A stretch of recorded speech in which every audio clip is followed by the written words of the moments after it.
Hi guys, tara biyahe tayo ngayon sa Grab. So mayroon akong 1,000 pesos dito. Papagas natin, ito yung papamuhunan natin ngayon. So magkano kaya aabutin yung gas natin sa halagang 1,000 pesos?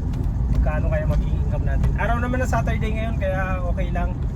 Wala pa naman traffic ngayon. So mayroon pa ako dito 2 bar natira sa akin sa sakyan. Pagas tayo ng 1,000.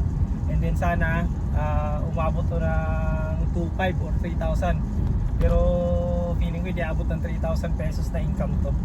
So tingnan natin mamaya pag uwi ko magkano kikitain ng 1,000 pesos natin na puhunan.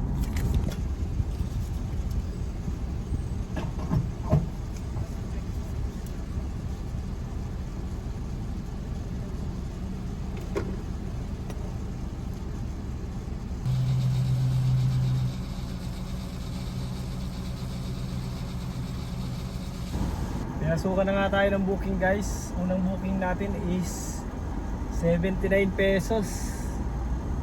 Okay na yan, malapit lang naman. 5 minutes lang to, may hatid na natin. So okay na yun, kaysa wala. So let's go.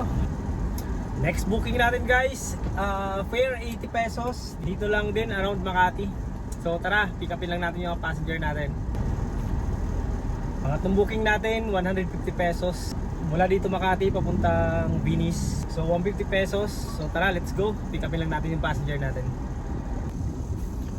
Time check guys is alas 3 na ng hapon. So andito ako ngayon sa may Venice. So kanina pinasukan tayong booking mula dito sa Venice papuntang BGC. Ang fare is 111 pesos. And then pagdating natin doon sa BGC, pinasukan din tayo ng booking pabalik dito ulit sa Venice.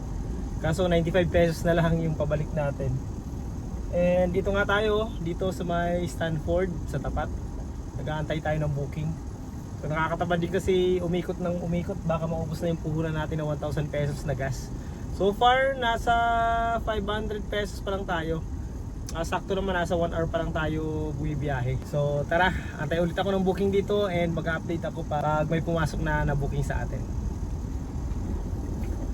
So ayun na guys, pinasukan na tayo ng booking.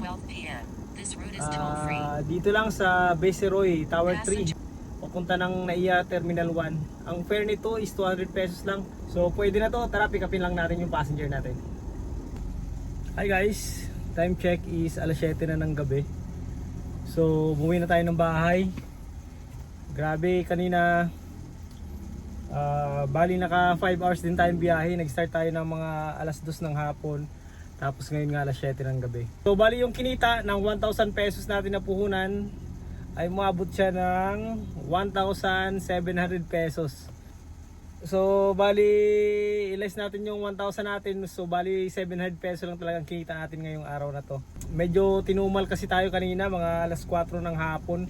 So wala nang pumapasok na booking kahit isa. Ang haba na nung tinakbo natin.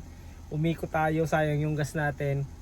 Buti na lang nung hapon maggagabi nakabawi tayo.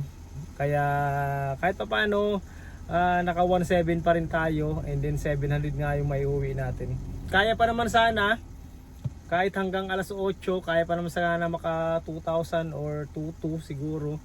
Pero tinamad na kasi ako nung naghatid ako sa may BGC. So malapit na kasi sa amin sa Makati. So hindi na ako kumuha ng booking. Umuwi na tayo nga kasi nga nagugutom na rin ako eh. So bawi na lang tayo sa mga susunod na araw and sana lumakas na next week dahil ngayon nga ay nasa bakasyon mood pa rin naman yung mga tao. So yun lang guys, maraming salamat, sana nakatulong sa inyo yung video natin.